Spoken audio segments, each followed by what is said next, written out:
If we make it to the Natty, I don't even care the cost of the tickets, bro. It's getting coughed up. They gonna get that bread. I'm gonna go ahead. I See, got a look, side for that. By any means necessary. To our last breath, to the last play, we hunt.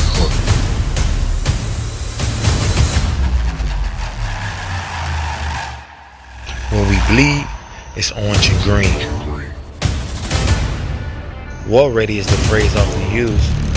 Around these parks, it's game time. No need to turn back the hands of time. We back like we never left.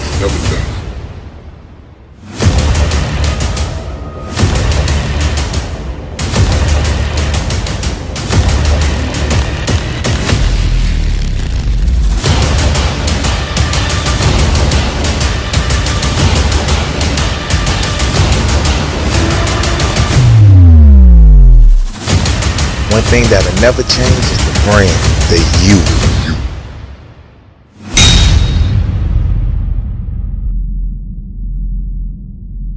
Welcome back to the Games Get Played Network.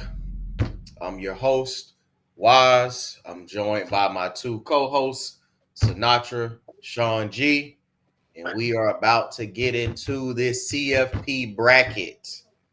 It's time. It's time. finally enough. They let us in. They didn't want to let us in. Now we beat that door down. We here, and we deserved it. Let's start with that, though. Yes, we sir. weren't given anything. Mm-hmm. We deserved it. We did what we needed to do, and due to the lack of interest that would have taken place had the committee went ahead and shuffled us ahead of Notre Dame prior to the last week, nobody would have really been watching championship weekend. You wouldn't have, like, when they put Miami, or they left Miami where they were at after that Pitt game, the internet exploded on both sides. People for Miami, against Miami, people for Notre Dame, people talking about Vandy should have been, like, all type of stuff. But when they did that, they sent the internet in a frenzy, and it would have been dead. If they had put Miami in front of Notre Dame would have already filed a lawsuit before the weekend had started and everything else. So that's just my take on it, man. How you feel about it, Sinatra? Man, like I said, this was a long, drawn-out process for no reason. I know they was going for the ratings, but like I said, there was so many other ways you could have spiced that up. Like I said earlier off the record, to it, you could have spiced it up so many ways to where if you would have had Notre Dame and Bama side by side already, then that would have been the argument. And then guess what? It wouldn't have been the argument because Bama resume is clearly better than Notre Dame. So all this going back and forth, if you would have just put Miami in front, Bama take that huge L like they did, then we jump to Bama spot and they move it back. Notre Dame versus Bama, it's the same results. So I just feel like they just did too much. But like I said, it would have been Bama versus Notre Dame. That's two big brands in itself. So I feel like ratings could have went anyway. Why they always got to use us as a guinea pig? There's other people to use guinea pigs, bro. Why is always us? And every scenario is us, to recruits, to coaches, to always trying to use us. But nah, I'm tired of it. So that's why I was like, I understand what y'all was saying, but I just wasn't feeling it. I'm tired of it. Hey, man. So I agree. They always using us as guinea pigs. Like I say all the time, they hate us. They don't want us to be the you again, because if we taking out the South Florida kids, they staying home. They don't want that. Right. But with the Notre Dame situation, like, I knew they didn't put us in front of they were supposed to put us in front of BYU. We were supposed to be number 11. No matter what BYU record was, their ass. So if I'm just being serious, if they would have put us right there, they talking about the side-by-side thing, when that really ain't true, because they had Texas jump Vandy. And I'm like, okay, well, we need to be jumping Notre Dame. But they ain't do that. Like you said, Wise, it was for the ratings. So I already knew, I like, once BYU loses official, we're gonna be right next to Notre Dame, and it ain't no argument between if Miami getting in. It's an argument between is Alabama or Notre Dame gonna get in. And they just use us as guinea pigs, like you said, Sinatra, and I don't like it. I'm tired of it too, bro. Look, man, the one thing Miami fans just gonna have to accept. I know y'all don't like it. Miami moves the needle. That's why I kept doing this. Rather if it's in our favor or not, having Miami as a topic moves the needle. These Jets do it with the recruiting. No, they not coming here. They want to throw the U hats and all of that garbage, bro. Like, we're recruiting and everything else, bro. Miami moves the needle. There's a reason why you see all of these different channels now be doing Miami content. And I'm not going to say they names because I'm not trying to get them any further publicity. Like, they don't really care about the Canes. And you don't have to be a Canes fan to cover the Canes, if you get what I'm saying. However, these people, they see the metrics and numbers just like anybody else that do content. And when they post Miami stuff, they numbers is through the roof. They interactions is through the roof.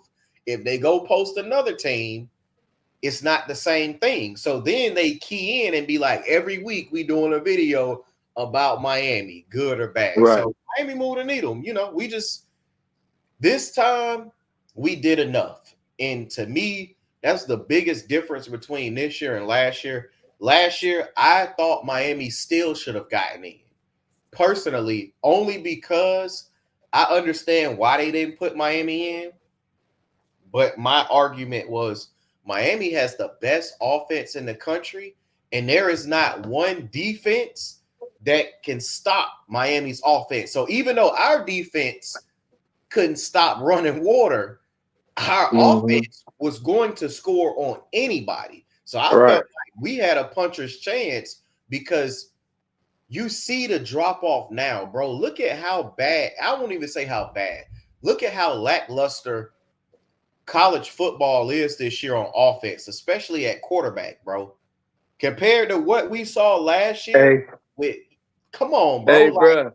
Hey, if Cam played this year, that nigga be going number one twice. And listen, this year, the leading passer in the country prior to championship week only had 3,800 passing yards. I mean out of everybody. So that's everybody in college, include 3,800 was the max. You got somebody like Mendoza, and this is no disrespect to Mendoza because I like Mendoza. You know, like we didn't get back. I was cool with getting Mendoza because I was telling people the pros of him. That was his first year playing as a full starter, but whatever. Mendoza, this man, before the championship game, he didn't even have 3,000 passing yards, I don't think. No. He had like 27 touchdowns. And you telling me this man with 3,000 yards and 27 touchdowns is getting an invite to New York for the Heisman? Like, to me, and the favorite. But my boy Malachi ain't even get mentioned.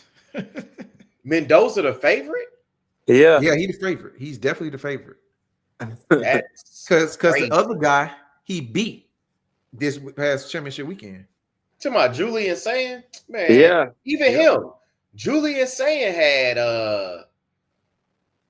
3,000. So let me, bro. And they ain't played nobody, bro. Look, let's just do it like this. And this is after championship week. There's only one passer with over 4,000. One. That's the North Texas kid. This is after championship week. Bro, you have Julian Sand threw for 3,300, but that includes his championship week. 3,300 yards, right?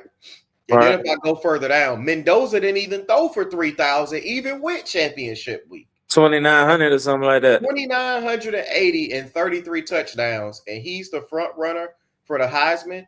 Has there been a Heisman quarterback that's thrown for less than 3,000 and wasn't a dynamic runner? Nope. Man, listen, bro. To me, the person that should win the Heisman is, as far as who I think that I saw was the best football player, for sure, I would have to give it to Jeremiah Love. That's Yep. out of who's up there in the runnings. I would definitely give it to Jeremiah Love. But that shit, they don't want to give it to a running back because the shit he did weak as fuck too. He didn't do anything crazy, and that's my point. But I'm just saying, out of the people, No, I that's know what in you're it, saying. I But would that's give why. it to him. But if But I that's had why to they pick boosting the somebody, quarterback. if I had to pick somebody, I'm picking Jacob Rodriguez for Texas Tech, bro. When you can force that many turnovers and impact the game that much, to me, that's way better than a quarterback throwing 33 passing. 33 touchdowns, bro. Less than 3. Be for real, bro. Like, bro, Carson Beck. Listen, Hey, look. if Beck didn't have that one trash game at Louisville, he would be winning a Heisman right now. Yep. Based upon this. Yep. Hey, but listen, if Cam Ward was still able to play, he would have won a Heisman, no question. But this the competition at quarterback this year, and I remember one of the announcers saying that like there's really no clear-cut favorite at quarterback that will be going into a draft this year. So it's like that's why we got 3 and 4 defensive linemen in the top rank of the And draft guess this what? year. They saying Mendoza might not even leave. If I was Mendoza, personally, and then we'll get into these games. If I was Mendoza, I would just wait on my draft grade. The quarterback class is garbage anyway. So if they tell you and be like, look, this is the thing about Mendoza. The numbers isn't what's going to do it for him necessarily, because he had more yards at Cal last year, but his touchdown to interception ratio is drastically better. Mendoza is 6'5". He is a Ivy League smarts kid. He can read defenses. He can make majority of the NFL throws, and he has athleticism. He is a prototype for the NFL. So even though the numbers don't jump off at you, if you tell them white GMs that you can get him a quarterback that's 6'5", can spin the ball, is smart on and off the field, and can run a little bit, athletic enough, like he's actually athletic. He ain't gonna break no 80-yard run, but no, he will pick up 15 or 20 if need be, no problem. If you give them that and tell them, hey, he's a clean-cut guy, he don't be doing all of that wild shit. No, bro, they're gonna take that 10 out of 10 because it's low risk with him. The reward may not be super high, but the chances that he busts is low. Because his ceiling is definitely not high. He is what he is. Correct. His ceiling not high, but he's safe. Yeah, he's safe. He's a good safe pick now. You right, definitely a good safe pick. But don't kill me when I say this. Mendoza, who he remind me of, but has a little athleticism, is like a Tom Brady. Like he would, if Bill Belichick was still coaching, he would turn Mendoza into like a all-star. You don't think you know who he remind me of? Brock Purdy. You know what? That's a good comparison too. Nah, for real, like an NFL comp, Brock Purdy. Because he's athletic really enough. Athletic. You know what I'm saying? Athletic enough, can make all the throws, but I mean, just something about him, like you just don't really know if it's elite. Yeah. He good now. Like you said, safe, but is it elite? What you looking for? Yeah, you're not getting elite in this draft. And to me, no, I know.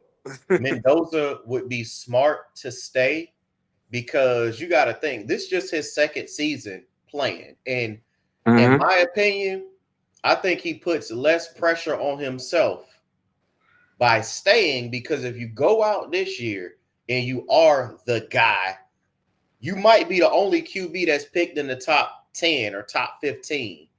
Right. He's going to be heavily scrutinized. But if he wait until next year when the class is better, he get more experience under his belt. Ain't no telling what he learning from Cignetti, because that boy there is ain't no telling who they gonna bring in the offseason after this run. You know they gonna spend some bread. They already got the QB. Look, you know they gonna spend some bread. Because they don't even have elite athletes.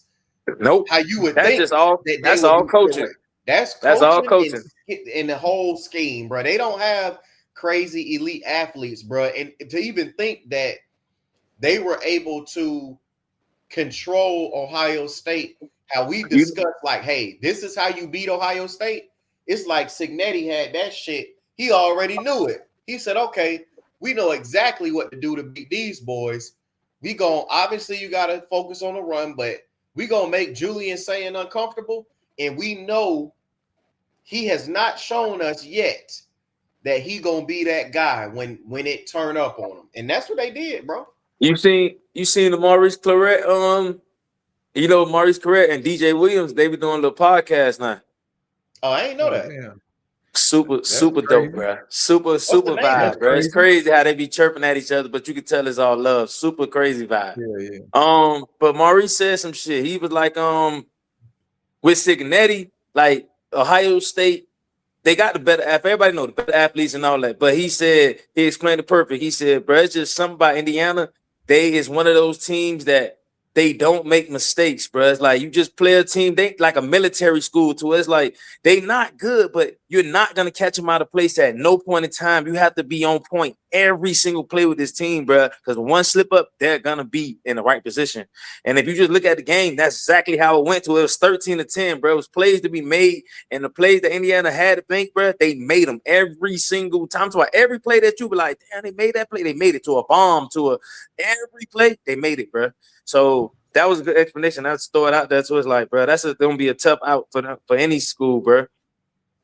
Hey, number 80, that white boy on Indiana, boy, he was shitting on Ohio State, bro. That's was like, damn, he get behind them every time. Hey, bro, I'm looking at this like, are we really gonna play against this team and we gonna really let number 80 get behind us? That's what we saying, but that's what I was looking at. Just like how you said, I'm looking at it like, bro, this nigga number 80 really getting off like he's like that, bro. Who is this jit? I'm still in shock. Like, that's why I'm like, them boys technically sound, bro. They just do everything the right way. You can tell they coach proper, bro. They coaching is A1, bro. I love that shit. You can just tell, bro. It makes a difference. Like, you ain't gotta have athletes to win. That's another great thing about college that he's showing too. Like, bro, you can win with anything, bro. Put in that work. I'll say this. Not anything, but come on, bro. This is the worst college in history. No, so I think that the only part that I disagree with about with Claret, with what you're saying, he said is two things. The first thing is, and Caleb Downs is the proof of this. You know, that quote that he has, they asked him and he said, look, it's much easier to play in the Big Ten than in the SEC, specifically because he said week in and week out in the SEC, no matter who you play, rather if you way better than them or not, you are going to go to war. He was like, in the Big Ten, you're only going to have 4, maybe 5 tough games, if that. That's it. And it's not necessarily, in my opinion, about the talent as much as it is about the mentality. And to me, because of where they play in the Big Ten and how they play, before Cignetti got there, they had stuff in the trenches. This is just how you have to be. Rather if you're good or bad in the Big Ten, right? You got to have trench work. In particular, Big Ten usually has really good offensive linemen, right? So if you have a good foundation with O-line, I'm not saying they the greatest, but they go find them 3-star corn-fed motherfuckers and they be looking like 4 and 5 stars by the time they leave. And then the difference is with a team like Indiana don't have early declarations to the draft. And that's one thing that people really got to start looking at too, right? I know Cignetti just got there, but when you really sit down and take a look at it, Indiana is never going to become a team where people are going to just be leaving early. So what you end up having is you have that year where you do great, but a lot of that comes back. You get what I'm saying? So now it's like I installed the system and the culture. I can't tell you one big player from Indiana that left. I don't even know if they had any big players. So they also in a unique position of where they don't have a lot of people leaving, but he's getting people to come. It's not a lot of schools like that, bro, to where the kids don't want to leave, but they are able to bring in new pieces and he just building up. He's not losing. Now he's gonna have a good slew of seniors leave, I guess, this year, but he's been able to build up without people wanting to pluck who he got though. But remember though, he's only been there 2 years, bro. He bought all his players from James Madison. That time hasn't come yet to say they not gonna be leaving early.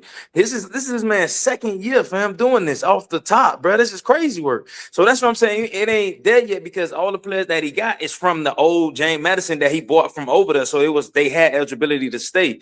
Now this next one is that's what everybody waiting on to see. Like, hey, 2 or 3 years, bro, you gonna have to recruit. Like, it ain't gonna be just bring your player from James Madison because you ain't have no other, you ain't coming from no others. You only got what you got within. So that's what's gonna be his next step. Even if he win this year, bro, it's still gonna be like what you finna do after this because nobody knows how he's recruiting because he's never really been recruiting like that, bro. Even to his recruit class now, it's not like that. So that's what I'm saying. They ain't getting enough players to pluck because all his players is from his old school to where they wanted to come and play for him. They are on a big spotlight because of him. So they're not going to leave him out and dry because they only out there because of him. So I kind of agree with both of y'all, though. This is second year, but you right, Wise. Ain't nobody like leaving from no Indiana. But to your to what you were saying, Sinatra, this is second year. He's going to start bringing that in, but it's not going to be the school. It's going to be because of him. You know what I'm saying? They not going to be like, oh, I'm going to IU and I'm going to ball out there and get like two years in. I'm going to the league. It's going to be wherever Cignetti at. It's going to be if he go to anywhere, then IU going to be back in the same situation they was before they had him. So it's like it's not the school. It's actually the coach. So y'all both got the good points, but I'm going with it's the coach. And they will get like that as long as that coach stays there for 5-10 years or whatever. Other than that, IU gonna be back who they was before they got him.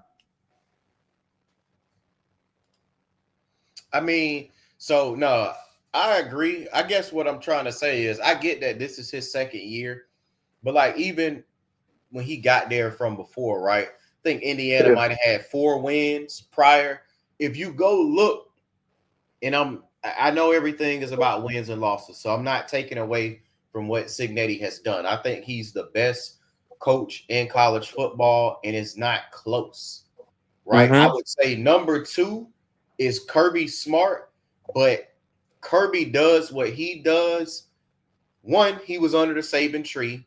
2, he has always had the best of the best in recruiting.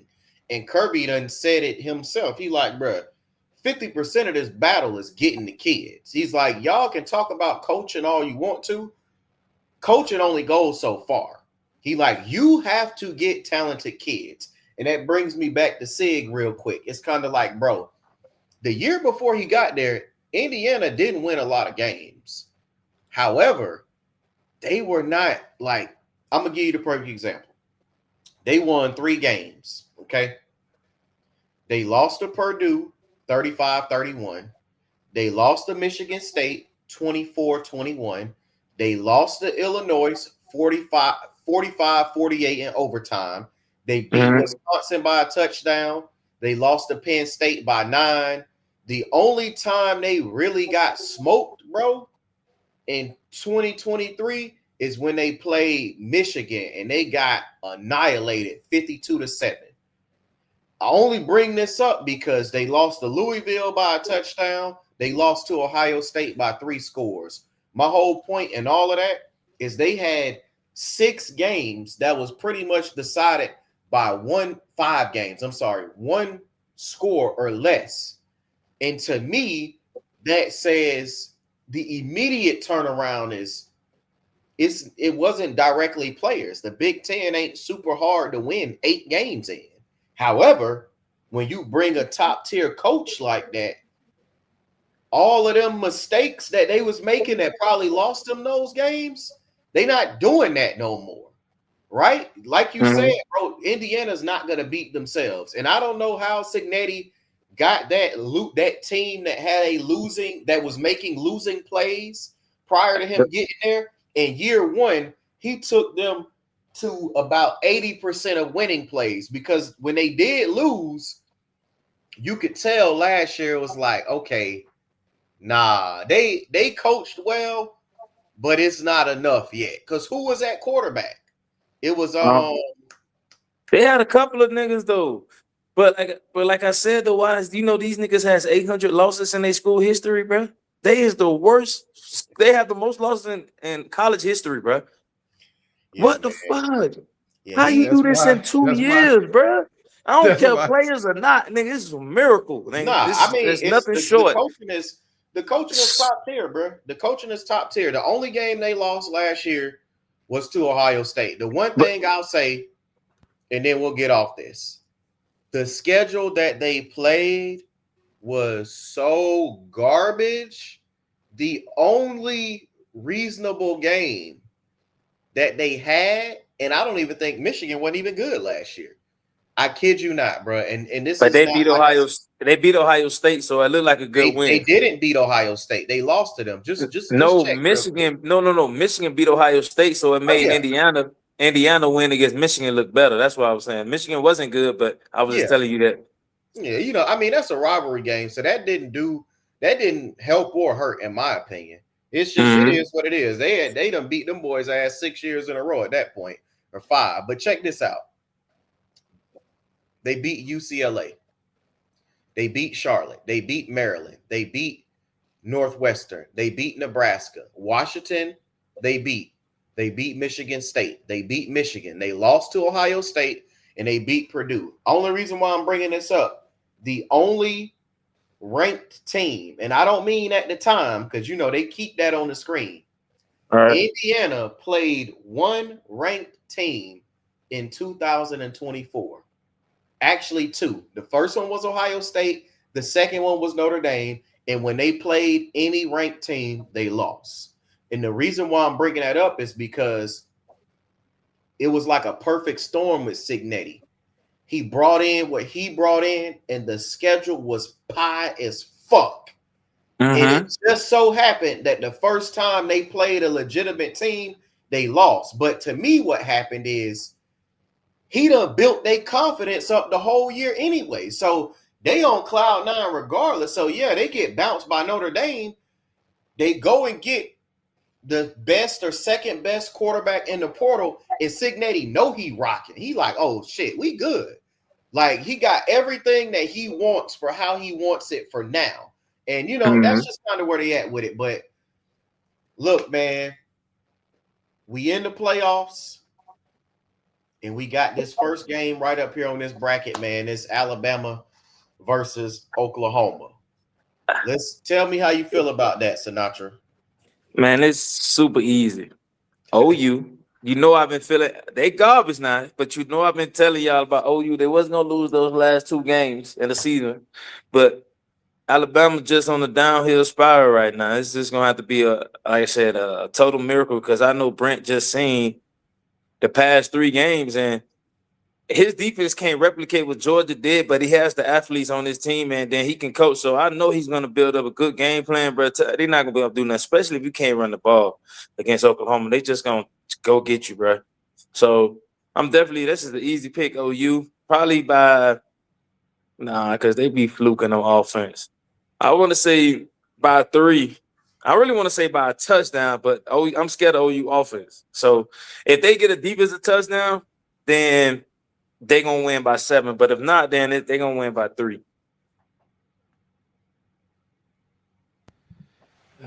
Okay. So I'm going against the grain.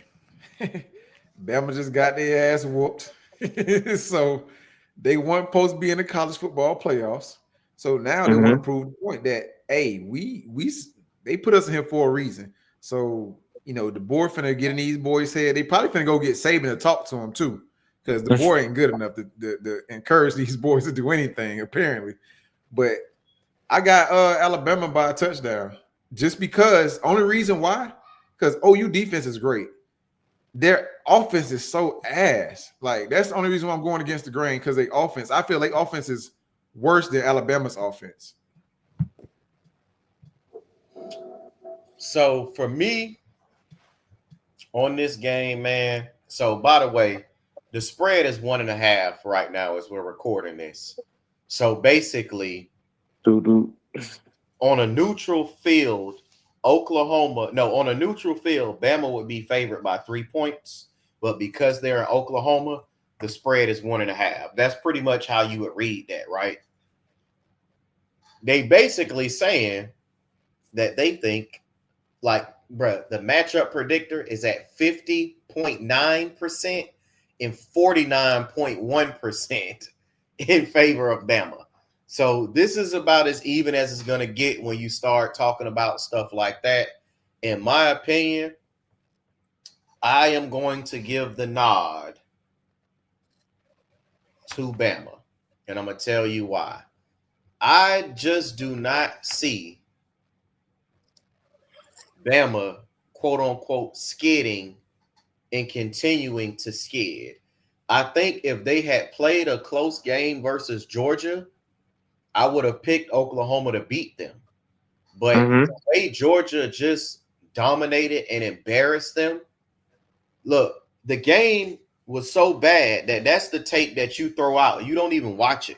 That's one of the ones where you come back in the locker room and coach like, hey, man, they beat our ass. You don't even watch that because you was down 21-0. You could have been down 28-0 and nothing was working. I don't think they're going to be able to have Ty Simpson off his game. And if I'm being totally honest, Mateer is just to not be trusted. If I'm keeping it a bean, Mateer can't be trusted. I think he has a lot of talent, but at the end of the day, bro, somebody that got 12 touchdowns and 10 interceptions, I can't trust you with the ball. I just can't. And in Oklahoma also didn't really play well to end the season. I know they won their games, but they was in a dog fight with LSU that they could have lost. They was in a dog fight the week before. But you know who they beat? But you know who they beat though, right? Who? Bama? Yeah. Yeah. They beat them 23-21, but they had 200 yards of offense, bro. Like, Bama had 400 and something yards of offense and lost that game strictly because they were turning the ball over. So that's kind of what I'm going back to. Bama turned the ball over 3 times. But that's what he's going to do against that type of defense, bro, that send that heat at him. That's what Ty Simpson does. That's what I try to tell you. I mean, he threw one pick, he fumbled one time, and Ryan Williams fumbled the ball. I'll say this, man. Mateer has to show me. When he played Bama the first time, Mateer was 15 of 23 for 138 yards. All I'm saying is, if that was Carson Beck, man, he didn't even rush the ball well against them, bro. He had 23 rushing. Like, if that was Carson Beck and Beck had 150 total yards, bro, we would be going bananas. So I'm going to say this. I like Bama by a full touchdown. I might even like Bama by 10. I think UGA kicking their ass last week was a reality check because they almost had lost to Auburn. FSU wasn't a reality check? I mean, if you think about the FSU game, it should have been. In particular, they ran off, 6 or 7 after that? They beat 4 ranked teams in a row. That's part of the reason why they was up there too, because they beat 4 ranked teams in a row. Yeah. Sorry, ranked teams that shouldn't have been ranked. That was ranked all season, like Missouri and Tennessee. Yeah, I know. They only got one other one that I count is Vandy. The other 2 ranked wins I ain't counting. The only one I'm counting is Vandy for sure. You know, I do like Vandy. I like Bama by at least a touchdown. I don't believe in Mateer.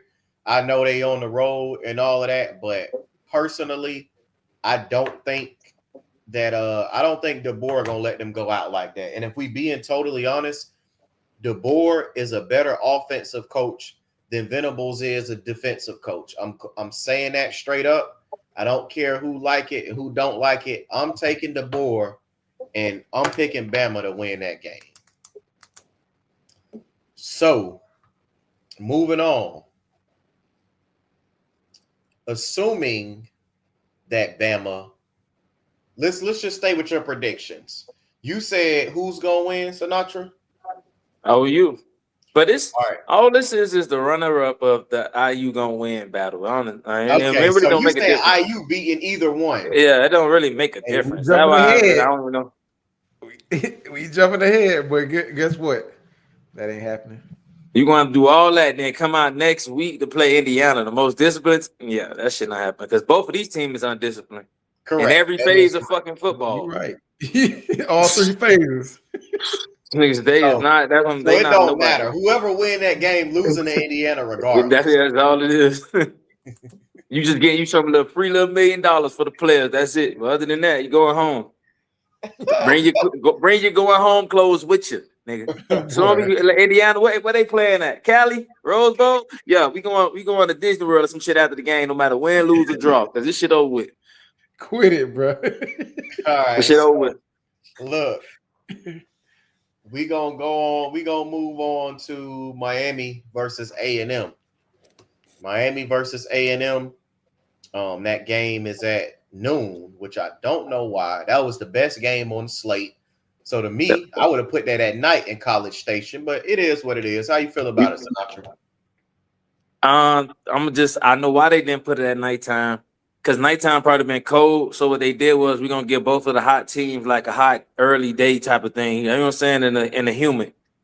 That's what I'm thinking. Because there's no reason you putting Oregon and James Madison at 8:00, fam. Like for real? Come on, what are we doing? Like 8:00, Oregon, James Madison. So that's why I just feel like they just did it for the best timing of the weather, like bright and sunny. No complaints gonna be there at noon. You get what I'm trying to say? So, but all that to be said, I don't see how we lose to Texas A&M. Like I said, not them. They too inconsistent, bro, on both sides of the ball. No run defense. That's what's gonna kill him. Like the no run defense. So if Dawson come out and do what he's supposed to do, like how he seen what game that was, you said, bro, they loaded the box and then go up top. What game that was? SMU or something like that? They loaded Louisville, they ain't go up top and they had 9 in the box. Oh, that was So I feel like- that was SMU when they had 9. Don't even get me started on that. But So yeah, I think Dawson gonna learn from that because that's what we're gonna see every player's 9 in the box against Texas A&M, bro. Because I thought our linebackers were sorry, bro. But they ain't got nothing, bro. At linebacker, bro. Nothing. Like you know how we'll take somebody from East School to play linebacker because our linebackers ain't good, bro. I promise you don't want no linebacker from over there, bro. Done. So I feel like our offense gonna do what it do, and our defense it showed you already, bro. It's gonna be a top 10 no matter if they play somebody sorry, good. They very consistent, very disciplined. So all we gotta worry about is the penalties. And that's it, really the penalties, bro. I feel like we better than them on all phases, just the penalties. Yeah, I can agree with that. With the penalties and stuff, as long as we keep those things out of the picture, I ain't gonna say to a minimum, but like let's not get no penalties at all. We'll be good because only way we can lose if we beat ourselves. No disrespect to Texas A&M, I just feel we're a better football team all around. And Beck been on a heater. You know, I was on him earlier this season about 2 bad games, and didn't have no confidence in him. Now he looking like he want to get to the league. So I got us winning by at least 2 scores. In College Station. Yes, sir. Yeah. I ain't gonna lie, bro. Because the one problem is gonna be Malachi. Baby Jesus is gonna give him hell. And if they try to lock him up, we got other receivers that came back. Daniel's back. Like we're using our receivers now. Like y'all saying in the beginning of the season, we wanted to open it up. I guess when Daniels got injured, maybe that gave us opportunity to get the other receivers some touches and stuff too. But like it's gonna be hard to stop us, our offense, because we got the running backs and they're like you said, they're linebackers. I don't trust their linebackers. Them niggas ass. So I got us winning by at least 2 scores. I say 2 touchdowns at that.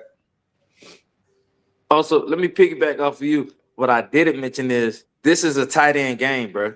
This is the game the tight end go off, bro. Because you're trying to stop the run. You go right, dump it right over the head when they 9 in the box, bro. This is the game that you're going to definitely, especially if you do some trickery with Malachi to where if it's 9 in the box and you swing him to the right and make him pass all the way to the left, it's going to be dead because they're trying to stop the run. That's the first priority in every defense, bro. And they know that's what we're going to do. This is a Mario-led team.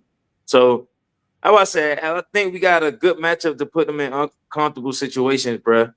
If Marcel Reed don't get that slant off, we good. I mean, I'm gonna say this, man. I like Miami by 10 points in this game, I would say. And part of the reason is because, and I wouldn't be surprised if it's straight up a one score game or if somebody wins late. I really wouldn't be surprised at that, right? It is on the road. It's going to be hostile. But for me, the main difference or the main factor is their defense gives up 22 points a game. And they ain't necessarily been playing world beaters on offense, if you get my drift. So for them to have the 41st ranked scoring defense in the country, and I get that they're 14th in the country in scoring at 36 a game, but our defense is a top 10 defense in scoring. And from just what we saw, I'm just going off the top of my head, bro. The most points I think we gave up all year was 26 to SMU when we lost in overtime. I believe so. I don't think anybody scored more than 26 points on us the entire season, right? When you talk about we consistently keeping teams below a certain number, I think that's going to be really important. Marcel Reed will turn the ball over. I think that Heatherman is going to be the one to really win this game, right? Dawson does need to do what he needs to do. So how you was talking about the tight end stuff, we saw last week at Pitt, bro. We saw it. Well, 2 weeks ago at Pitt with Bowman. The last four games he got them boys involved. Yeah, but the stuff the Bowman that he threw, of course. Yeah, Bowman got off on Pitt. Yeah, bro, the one where he basically threw him that little flare screen, and then he had Tony them come back and track, and bro, and then the one where basically they pulled the linebackers in, and as soon as he got right over his head, I was like, yo, when he hit him on that one, I say, nah, he cooking. That's why I said, bro, because that's what Texas A&M gonna come in trying to do, bro, and that's gonna beat up, bro, because them linebackers is, bro. Like I said, I thought ours was bad. They not good, bro. You know what's gonna be key? The linebacker play is one thing, but basically everybody has tried to stop Miami the same way, and there was only one team that was actually successful with it, which was Louisville. Everybody else failed. Even with the way SMU tried to play Miami, even though they won the game, it wasn't because of what they did, right? Like, even when you go back early in that game, right? We up 7-0. Beck throw that ball to JoJo. If JoJo catches that and runs and we go up 14, good. That changes everything. But with that being said, the plays were there to be made. We missed a couple. With everybody else, when they tried to bring them in the box and do that, it didn't work. FSU was the first one to try it. It didn't work. If they try that, they better have the best secondary in the country, and I know they don't. So basically what I'm telling you is I like Baby Jesus for $150 in his first playoff game, and Beck is going to stay on a heater. Marcel Reed is dangerous, and they do have wide receivers that can be dangerous. We're not going to get into too much specifics outside of, Concepcion, and, they got other guys. But the thing to me that is going to decide a lot, they're another team that they got a running back that barely got 600 yards, bro. Ruben Owens is their leading rusher at like 600, averaging 5 a carry. And then they got Moss. Bro, I don't even think the two of them guys together got 1,000 yards on the season, which is crazy. It's like, bro, these teams don't run well enough for it to, and they do average basically 5 a pop. But I guarantee you, if I pulled up right now who they played, when they played a couple of, because they also played an easy ass schedule. Let's go there. They Yeah, the played an bottom easy seven. ass schedule. They avoided everybody in the SEC that if they had played them, they would have lost. Georgia, Especially if he lost to Texas. right? They didn't play Georgia, right? Hey, remember they were They about to didn't get play beat. Bama. They didn't play Oklahoma. The one good team they played for real in the SEC, quote unquote, was Texas. And we saw what happened. I ain't gonna do them too dirty. Know why? Know why? Because without them beating Notre Dame, we wouldn't be in. Because I truly feel like if Notre Dame had a win like that, our win would have went by the wayside. They would have been like, oh, that was the first game of the season. Da da da da. So I ain't gonna give them too much. I'm gonna just say thank you. We're gonna smack their ass next weekend. Hey, and me saying piggybacking off yours, if Notre Dame would have beat them, we still would have been in because they ass would have been out. Correct. Yeah, And because they honestly, sorry. And they struggle with South Carolina. so I get what you're saying too, for real. Like, but I think what it really is, and I know it's a bad way to look at it, but Notre Dame losing 2 games gave Miami a little more leeway because when they lost them 2, it might have been you that's like, bro, Notre Dame gonna win the other 10, they get in the playoffs anyway. And yeah, and y'all in the chat talking about, bro, you really think they gonna win 10 straight? I'm like, bro, do you really see their schedule? Nah, their schedule was weak. I ain't gonna lie. But it was just the fact that when you lose 2 like that, it's not common that you just gonna run 10 off. I don't care. And they started winning in dominating fashion for That like was out of impressive, 10, bro. they I ain't mad By at at dominated it. like least 20, 6 of them 20 opponents. points a game.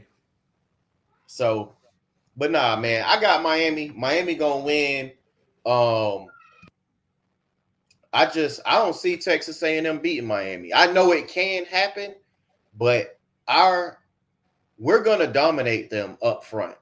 Like people skipping over that, they like, oh, A&M O-line and D-line. I'm telling you right now, bro, Miami is going to dominate A&M up front. You can sign, stamp, seal, deliver it now. And that offensive lineman, when they asked him about Ruben Bain, he was basically like, he ain't no fucking body. We ain't got to worry about game planning for no motherfucking Ruben Bain. I was like, all right, bro. Keep Bro, the same words, boy. hey, bro, they 96 in run defense, and they haven't played nobody.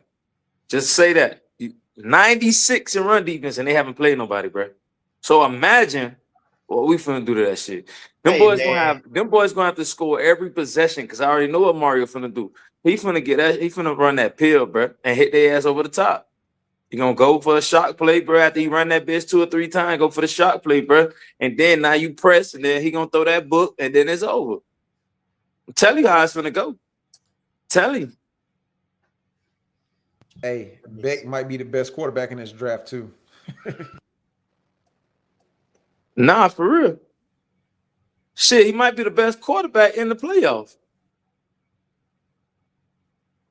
So, like I said, you got that on your side, shit. That's what starts. But nobody talking about that. You know what I'm saying? You don't hear nobody really bring that up because let's be for real. Beck threw 4 interceptions and 2 interceptions in one game. That's 6. He only got 10, bro.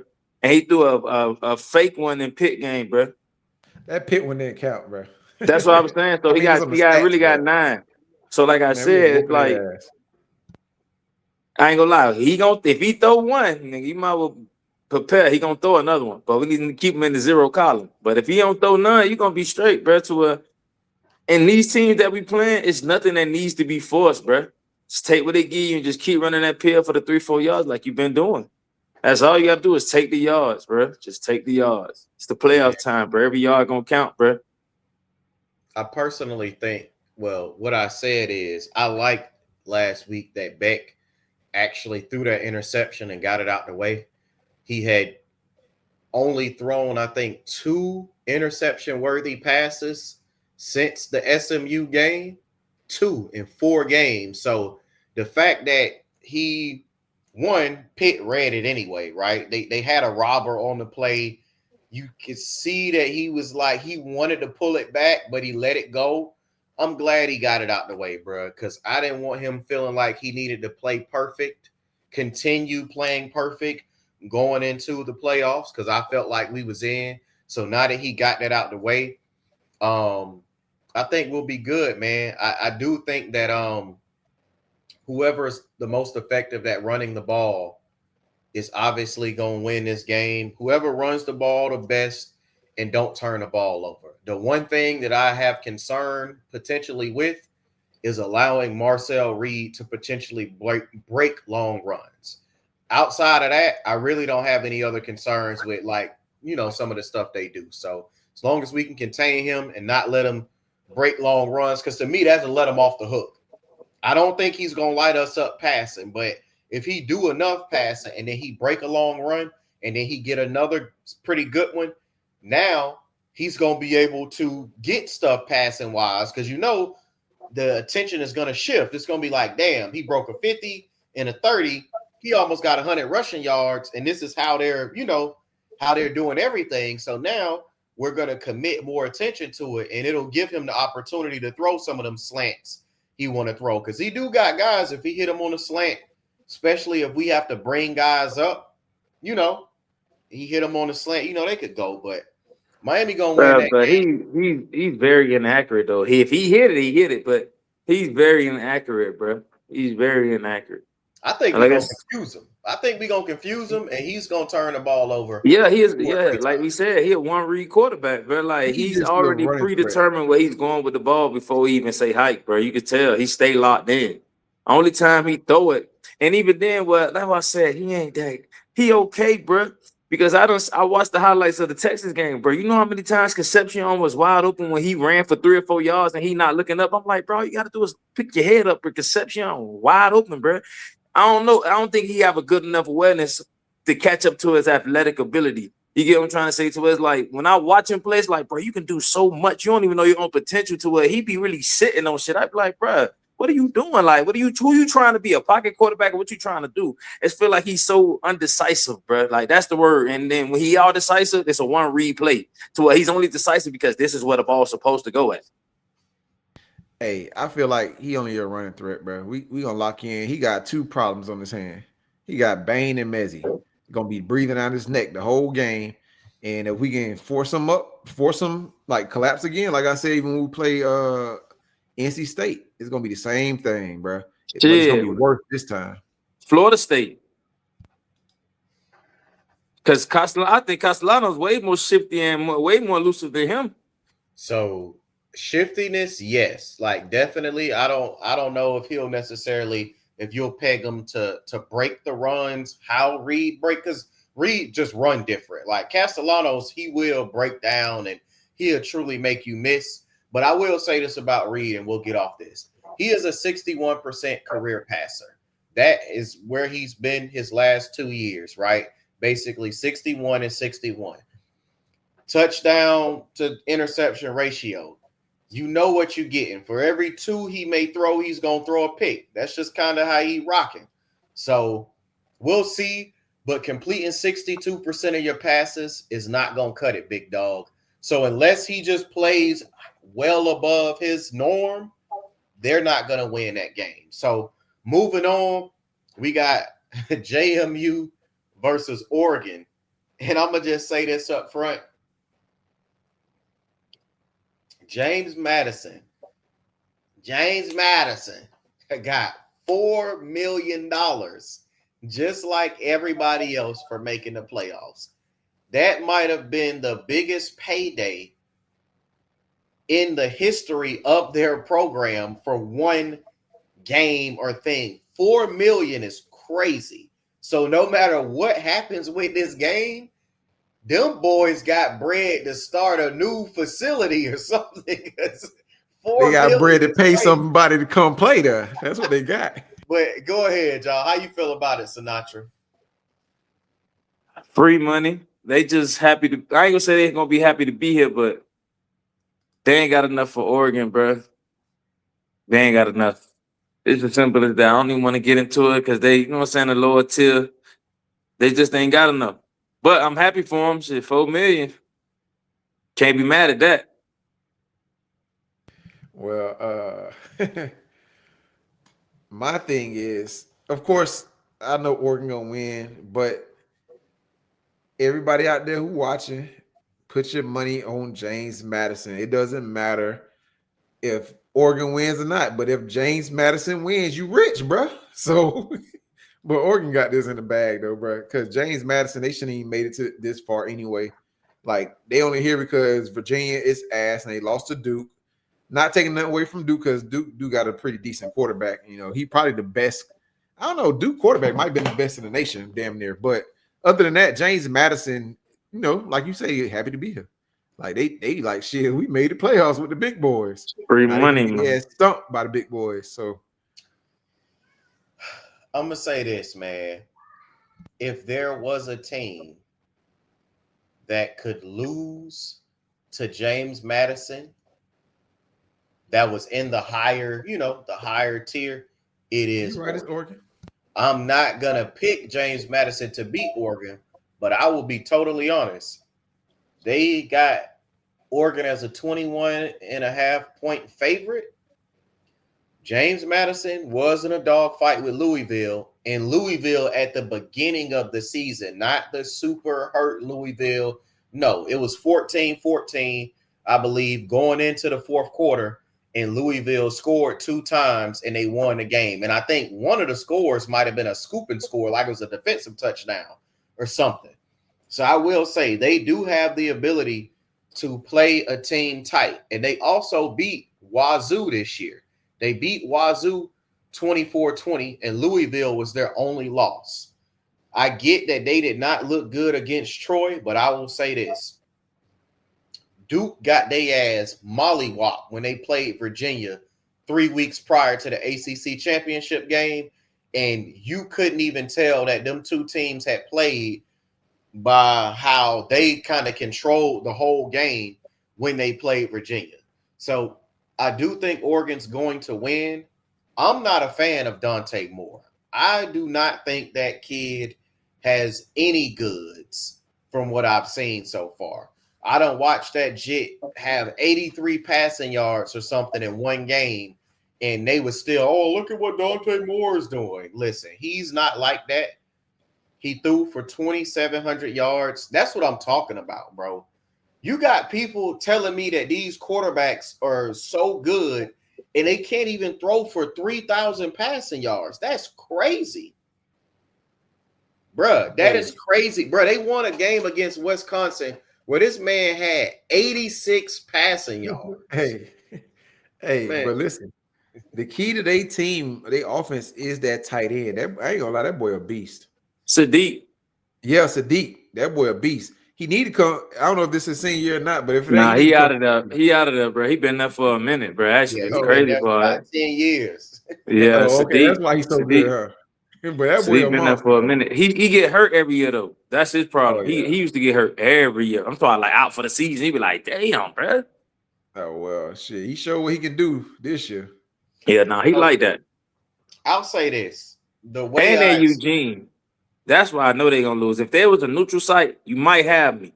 And Eugene, James Madison, they finna get wrong. Yeah, no, it's not that I think they're gonna beat them. I'm just being real. What's gonna end up happening is Oregon is one of the best rushing teams in the country, if not the best. And there's a clear difference between Oregon and a lot of the other teams that are in the playoffs. Them boys got 2,600 rushing yards on the season, and they have 3 to 4 running backs that they're using consistently, right? Mm-hmm. You got Whittington, you got Davidson, you got Hill Jr., and then you even got Jaden Lamar, So Oregon is going to run the ball on these boys, and that's how they're going to win this game. You feel me? They got one receiver over 500 yards on the season. That's Malik Benson, who was obviously at FSU last year. And then Kenyon Sadiq is their next best receiver that's active or that's playing. Let me say that as far as production, he has 8 touchdowns. I will say this. If I was Oregon, I would make sure that I do not make Dante Moore throw when I don't have to. I do not want to put myself in a situation where my young quarterback now feels pressure. Because if you go down against JMU, it is going to be super deflating. I don't care if it's just 7. If they come out, it's different if they get an opening drive score. But let's say Oregon get it first. James Madison stopped them, and then James Madison go down and score. That stadium is going to lose their mind because nobody feels like these guys should even be here. So Oregon need to come out and start hot if they do not want to be in some type of ugly ass game with James Madison. I think James Madison is good to cover that spread. I don't think Oregon's going to beat them by 21.5. Oregon could beat these motherfuckers by 50, but I just don't feel like it's going to happen. So you got Oregon advancing, and then the last game is Tulane versus Ole Miss. Simple as this, man. They went to Tulane and beat them folks 45-10. Now you got to come to Ole Miss. Them boys not finna do nothing with that. It's as simple as that. You got whooped by 35 at home. And that's a whole playoff game versus SEC team, bro. You have no shot, bro. Hey, well, I know Tulane like, damn, bro. We got to play these niggas again? Yeah, this shit is a wrap for Tulane, bro. It was a nice run for them, you know what I'm saying? But they up out of here. They probably going to get beat by goddamn 4 touchdowns. I don't know. But they ain't advancing at all. They, like James Madison, they happy to be here. So they up out of there, man. I don't have no faith in Tulane. I don't care what you about to say, Wise. Them boys getting their ass stumped without Lane Kiffin. Look, I'm going to refer back to what I just said regarding Duke. It's 2 things that concerns me for Ole Miss. I do think Ole Miss is going to win the game. Charlie Weiss Jr. is calling plays. Supposedly, they said Charlie Weiss Jr. been calling plays, but I know that's a fucking lie because Lane Kiffin was calling the plays like he always do. I don't know how he's going to do. Also, Summerall got a point to prove, dog. He got a point to prove. And for me, in my mind, he is trying to use this as his perfect promotional point to recruits, coaches, and everybody. Because if he has a close game, he don't even need to win. If he has a close game that's 10 to 14, that's going to be his selling point. Like, bro, look what the fuck I did with Tulane. Had Ole Miss sorry ass on the ropes, and we had X, Y, and Z, I'm telling you. So I do think this is a new situation. I think Ole Miss is in the same situation as Oregon. If they let these motherfuckers from Tulane come out and get up on them, it is going to be the most pressure that any of these kids or coaches have ever felt in their life. I don't care if it's the first quarter, they both at home. If they go down, you going to feel the pressure, bro. But I like Ole Miss to cover this spread, though. The spread is 17.5. And you know what the difference is? Don't have enough. And if Ole Miss or Oregon do lose, when I tell you they might get left out next year if they on the bubble, just for sure, because the committee gonna be like, nah, you got us out here looking bad. I don't care what nobody say, bro. If they lose, they better go undefeated next year if they want to get in, boy. Hey, look, but to the same credit that I said with JMU, if you want to get rich, put your money on Tulane in this game. My man say take Tulane and James Madison on the same ticket. Hey, I ain't gonna lie, if you put $10 on that ticket, bro, you'll probably win it 10,000. Bro, I'm finna go to Hard Rock right now and see. I promise you, both of those. If you put both of those teams on there, money line, nigga, $10 definitely finna hit you for at least 4 to 5 racks. Like, you don't care about losing it because you know most likely they would lose. But if they win, that's the hit. You put one for 2 and you put one for 1 each. Yeah, you 1 for 2 and 1 for 1 each. Boy, one each, bro. Bread. But what I was gonna say was, so what's the difference between Ole Miss and Oregon? Shambles, I have way more faith in than Dante Moore. Shambles gonna get off. Okay, yeah, Oh nah, yeah, oh Shambles yeah, is, yeah. No, I can agree with that. yeah, most definitely. Shamble boy, that look. Hey, you seen it? You seen the little clip of RG3 with Marcel Reed? Nah, Y'all ain't see that? All right. Oh, y'all. Oh, if y'all got y'all phone next to y'all, I'm gonna tell y'all what happened. But go look at it, bruh. RG3 asked this man, if Miami offered you $4 million, would you go there? He said, I got to talk to my parents first. what? Yeah, Man, yeah. bruh. Sinatra going on, bruh. Bro, go look at it. It's a real thing. It's no AI, bro. Go look at it. Twan had them put it in the thing, but go look at it right now on Twitter, bro. You true? I'm just using my phone on here, so I can't send it to y'all. I can get to it, but Man, my Hard Rock app was tripping. It wouldn't let me in. You know what? man, y'all look that little clip up real quick. Y'all gonna be rolling, bro. So look, we done covered the games that's happening this weekend. But Hey man, watch I what ain't gonna if lie, Bama make bro. it to the next round. That'll be utter embarrassment. One of them boys lose to the SEC. The SEC gonna go crazy if they win that game. Hey, Them folks gonna be like, Bro, look. see. Y'all gonna stop disrespecting the SEC like y'all they ain't the strongest conference in this motherfucker. They finna fuck IU up. oh, you think Oklahoma Yeah. or Bama can beat IU? Either one of them gonna fuck IU up. Man, hey, cut it out. Cut it out. Either But one. my pick is Bama though. Watch, Man. bro. Okay. Watch. So you That think Bama Mendoza can beat kid, they Indiana? gonna be putting his brother in the game again. You think Bama can beat Indiana? Yes, I really do. Like Oh, convincingly no, beat them, or bruh. you think it's gonna be a tight game? Bro, I seen them, even though y'all, I agree with what you were saying earlier, Sinatra, how like Cignetti got them boys disciplined, like it's hard for them to make a mistake. Yeah. But I just don't see them competing with a Bama. Matter of fact, reason why I say that, like if they beat Bama and we make it to play IU, matter of fact, Yeah. we gonna destroy their ass, bro. Because when we get to the second round against Ohio State, bro, we got something to prove from that 2002 shit. That I need some get back for sure. But Bama, they get to IU, bro.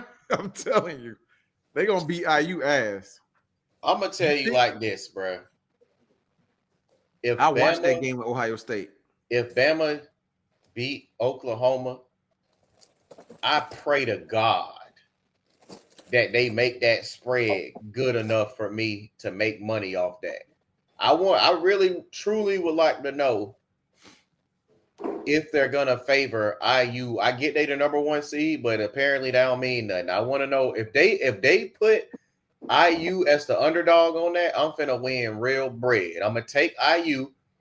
I'm gonna go ahead. If Oregon beat James Madison, I'm gonna take Oregon to beat Texas Tech, even though I don't think they better than them, because this is gonna be my super dog ticket.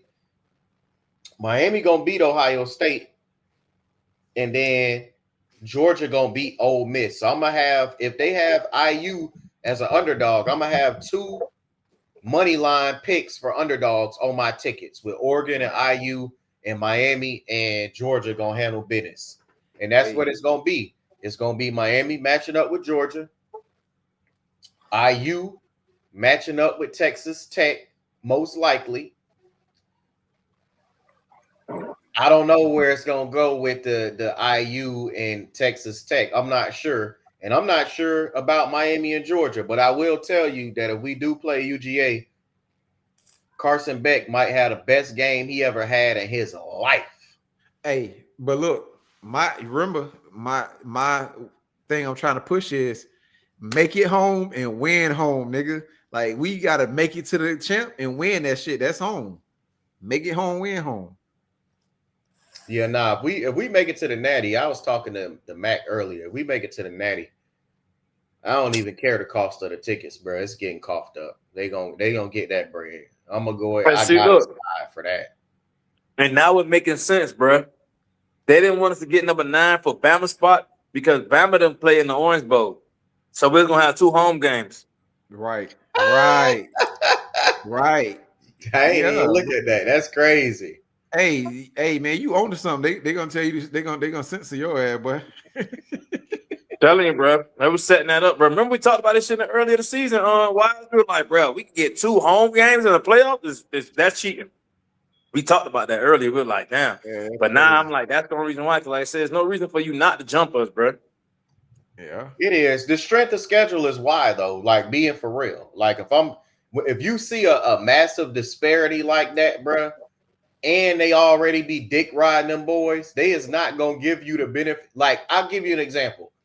If our strength of schedule was 6 and Bama's was 44th, they still might have jumped Bama over us. But you that know would how, not happen the other way around. But you know how they go by strength of schedule, right? Because I just learned this shit too. What you mean? They go by last year, not this year. Strength of schedule had nothing to do with this year. That goes by your last year, what the team did last year. I just found this out too, bro. I'm just saying. I ain't know that either. That would make sense, though. That would make sense, though, because it's strength of schedule. You get what I'm saying? Yeah, they do say that in the beginning. They do say that in the beginning. Yeah, so it's based on the strength of what you schedule based upon the previous. Yeah. So I mean, I see why that would make sense because strength of record is different. So right. Strength of schedule is like the number 1 metric they use in the CFP. Right. That's their main metric, strength of schedule. And it's like, bro, you going off of last shit, bro? Basically, I definitely don't want to count that. What you saying is, let's look at their strength of record real quick. Let's do that.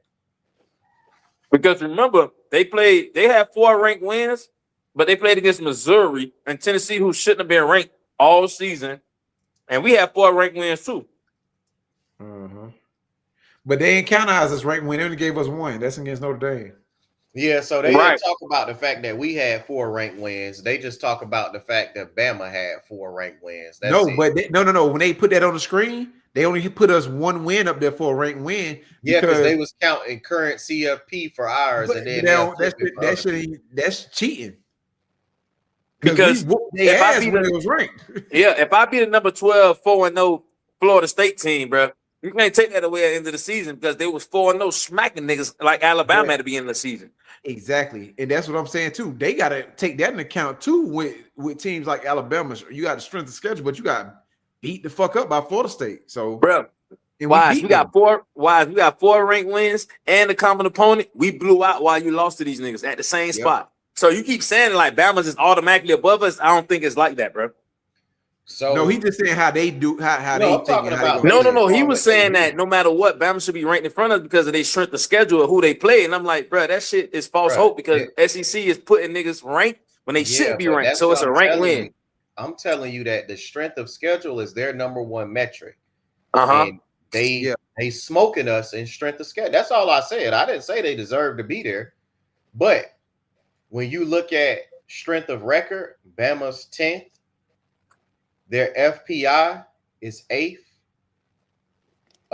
Strength of schedule is 5th. If you look at Miami, the strength of record is 14. The FPI is 7.